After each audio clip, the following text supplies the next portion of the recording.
What's up, everybody? It's Vicious here, and today I want to talk a little bit about the Microsoft acquisition of Activision, Blizzard, and King.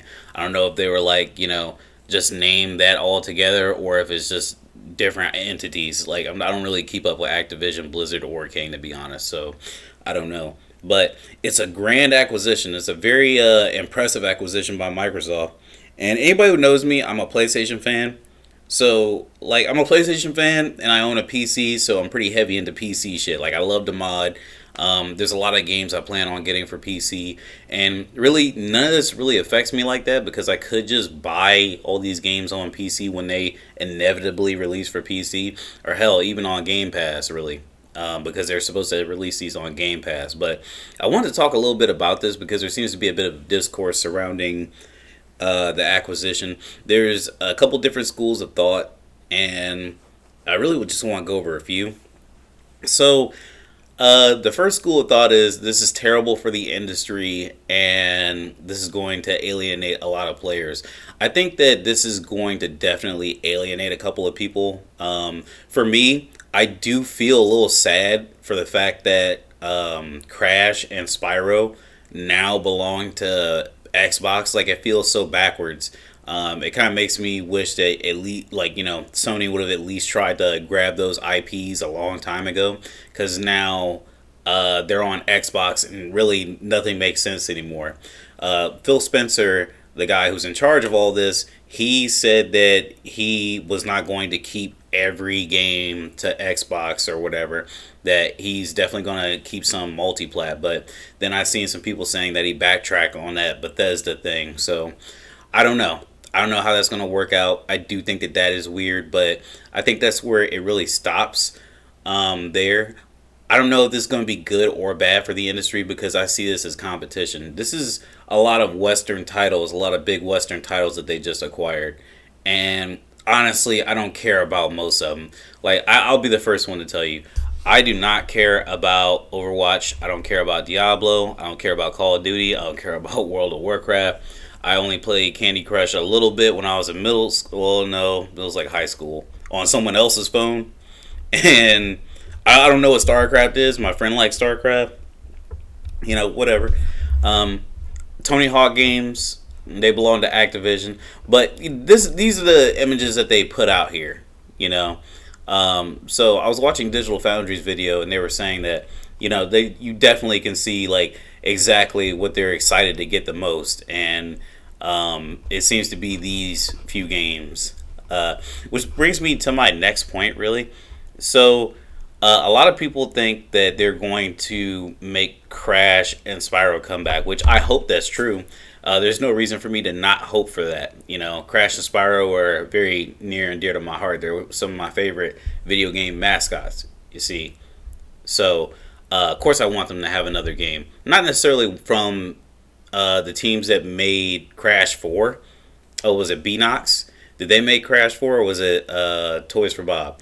I think it might have been Toys for Bob. I don't really like the way they made the classic characters transition into this time frame. They made the characters a little goofy. For instance, we can see right here, look at Crash, right? So the thing that I think about when I look at the imagery for new Crash games is, man, they make him look as goofy and stupid as possible, when back in the day he didn't really emote any really goofiness unless he died, which I thought that was some of the charm behind him. And I promise I'm trying to make this as quick as possible. What is he, cross-eyed? He's cross-eyed and sticking his tongue out and but then we have Crash from the Insane trilogy, where I think they captured him a bit better. They still had voice acting messed up with Embryo. I thought Embryo was goofy. If you look up the original scenes with Embryo and Crash 1 and 2, and then look up the Insane trilogy, it looks crazy. But look at Crash. He's tough, he's cool looking, he's looking at you kind of serious, but he's happy. He's just a cool dude. And then let's go back to that's what we have to look forward to in the Crash series. That's why I'm what, kind of just let it die, because I don't want to see Spyro turn into something I don't really like anymore, because I don't like Crash 4. I'll tell anybody that. But If they bring it back to a form that I truly like, then I'd be happy with it, I guess. And not to say that, if you like Crash 4 that you're bad. I just don't care for the game. So, yeah. But who knows if we'll even get them back, because the last we heard was Activision really consolidated a lot of their teams to work on Call of Duty. That's what they were powering for, was Call of Duty, Call of Duty, Call of Duty, Call of Duty. All they wanted to power for was Call of Duty. Um, and Call of Duty is a big seller, but holy God, I don't know if they're going to let the teams work on the games that they want to work on. I think that'd be the best option, but Call of Duty is a moneymaker, you know? That's the sad truth.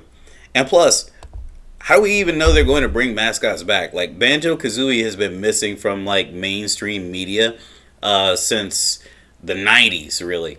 Well, no, not even the 90s, because the Xbox 360 came out with a Banjo game. I think it was called Banjo Nuts and Bolts. I don't even think Kazooie was in the title. It was just called Banjo Nuts and Bolts. Look that game up. A lot of people don't really like that game because it really changed a lot of what Banjo-Kazooie was about. Not saying that they couldn't change it back to what it was or return to form. They definitely can. Most certainly can.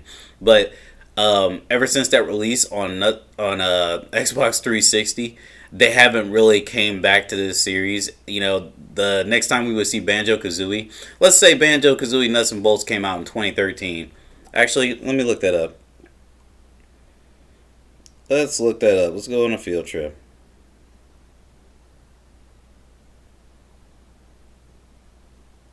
All right, Banjo-Kazooie Nuts and Bolts. 3.6 out of 5, 8.3 out of 10. Wow.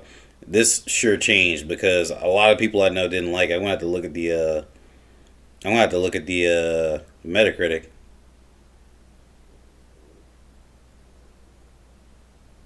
It came out in 2008. We didn't see Banjo-Kazooie until what, 2020? Is that when the DLC came out for Smash Brothers? So this game hasn't seen the light of day in like 12 years. So a lot of people think that Crash and Spyro might be saved. I'm not so sure unless Xbox steps in, which I hope they step in.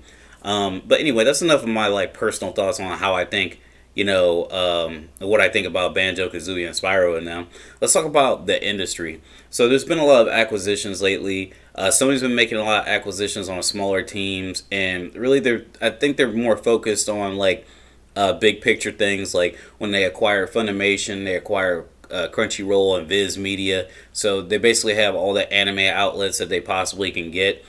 And right now, if you're watching anime, you're giving Sony some money, essentially, unless you're like pirating or whatever. But anyway, yeah. So they own all those things, but Xbox or Microsoft has been making strides to get all these big game devs. Like Bethesda was the first, and now we got Activision, Blizzard, and King. People seem to think that PlayStation is just going to be destitute after this. I don't think so. They got a lot of big name titles, but also Sony still has a bunch of big name titles. Like God of War is coming out next month. Well, is it next month or is it March? Well, whichever. Then we got Horizon comes out in February. We got future Persona titles. DNF Duel is only going to be on PlayStation and PC. No Switch announcement, no Xbox announcement. There was a tweet, and I'm going to bring it up here soon. I get a picture of it. There was a tweet saying all the companies that are available right now that haven't been acquired are all the big companies, and I'm going to bring it up now. Actually, let me grab it. All right, we back. All right. So Jeff Keighley tweeted, if you're wondering about other big game companies that could be acquired, here's who remains market caps. Okay, so we got big EA here at 38 billion, and we got Take-Two at 18 billion. Take-Two is the company that owns Rockstar. So that's Grand Theft Auto, which is a powerhouse game. I could see Microsoft acquiring that. 18 billion is nothing to them. Microsoft is like a $1 trillion company, Nexon, which Nexon owns Neopol, which Neopol owns DNF and DFO. That is an Asian company, if I'm not mistaken. So, yeah, that's a pretty big company. And Sony is worth like 260 billion, I believe, if I remember correctly. So yeah, that gives you an idea of like how much it would cost to like get these companies for Sony, right? Bandai Namco is 15 billion. I don't know Embracer. I don't know Netmarble. Ubisoft. We know Ubisoft. Aren't like Ubisoft and Activision in some sort of bitter rivalry? Correct me if I'm wrong. I can't believe Ubisoft is actually worth more than Konami. Konami is 6 billion, which I heard they were doing well with their mobile games, but they are returning to the console market. But 6 billion, I think Sony could spare some change for Konami. Square Enix is 5.6 billion, which is fucking shocking to me as I'm reading that. Sorry for cursing, but I can't believe Square Enix is worth less than Konami. Anyway, Capcom 4.9 bill, and Sega is 3.6 billion. Very interesting. So Microsoft can buy all of these without like flinching, right?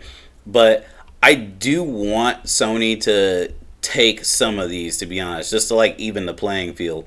Nintendo is never going to be affected by acquisitions at all. I don't think. Nintendo is just doing its own thing. They're going to keep the same thing. And I don't want Nintendo to make any acquisitions because Nintendo has no ecosystem besides getting a Nintendo device. For the longest time, that was Sony's thing. But Sony, at the very least, has PlayStation Studios now, which will port things to PC, aka Steam, right? I think Sony would benefit greatly from, buying Sega. I think they could buy Sega, and that way they get another mascot. Because right now, all we have is Ratchet as a mascot, right? Which is fine, but we could add Sonic to it. Sonic's making waves. We got Konami here. Konami can easily be brought back, and you can easily have 2 AAA titles. You got Zone of the Enders. Make that a AAA title. It will look beautiful in this day and age. You got Metal Gear Solid. AAA title. I don't know if we want a 3D Castlevania. That's why I'm not going to call it AAA. At most, it's like single A or double A, but it captures the hearts of everybody. So, yeah, I think getting Konami and Sega is beneficial. And Square Enix, oh my goodness. If they acquired those 3 companies, I think that, buying them off would be a good idea. And let me explain why I think it's good for gaming. Personally, I understand people disagree. They think it's bad for the market because, oh man, they're tying it to one ecosystem, or they're tying it to they're just giving one company more money, so it's easier for them to buy up more companies or whatever. I like the competition. I've always liked the competition. I like when Sega Dreamcast came out in the 90s. And not only did I have a PlayStation, but I wanted a Nintendo 64. But because Sega Dreamcast had Sonic Adventure, I wanted to get the Dreamcast over the Nintendo 64, which I was just going to play Yoshi's Story on, And Yoshi's Story was not as cool as Sonic Adventure, or you know what I mean? So I like competition. I like what it does to people. Just like when the PS2 and the Xbox first generation came out, PS2 had every Tekken game, and Xbox had no Tekken game. There was no home for me on Xbox back then. Now Xbox has so many things, and the variety is so great at this point, or it has the potential to be so great. I would even consider getting an Xbox at this point. Well, no, I wouldn't, because I have a PC and I can get all those games anyway. But imagine I didn't have a PC. I think that getting a Series S or a Series X would be a good opportunity for somebody. In the West, you're probably going to be hard pressed for a while to argue why PlayStation has a place, because people are saying Game Pass is worth more than brand spanking new games and new IPs and shit, which blows my mind. But let me know if I'm boring you guys. I'm sorry for all this babble, but I found this very interesting. I was a little hurt by the Spyro and Crash thing. I don't care about them having anything else. It's just Spyro and Crash. But anyway, let me go back up this list here. In a perfect world, I would say I would want them to take Bandai Namco, Take Konami, take Square Enix, take Sega. Sorry, Capcom. Capcom needs to remain neutral. Everybody needs a piece of Capcom. I don't think anybody should be without, being able to play Street Fighter or Devil May Cry, But, again, that's another IP I would hate to lose and not have multiplat anymore, or at least, like, on PlayStation, right? Devil May Cry. You know what? If it's going to be a perfect world, in a perfect world, I want them to take Nexon. I want them to take Bandai Namco, Konami, Square Enix, Capcom, and Sega.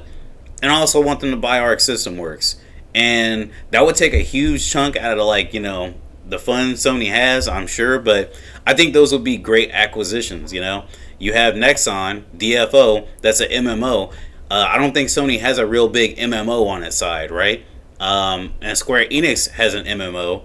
We got to have something to compete with World of Warcraft and other title Diablo. I think that competition is good, is what I'm trying to say. Now that all these are up for grabs, imagine Microsoft buys like a couple of these, right?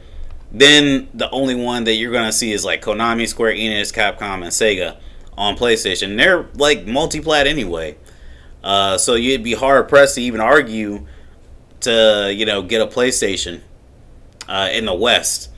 I would still get a PlayStation no matter what. I like PlayStation games. I like Ghost of Tsushima. I like God of War. Horizon Forbidden West is one of my most look forward to games this year.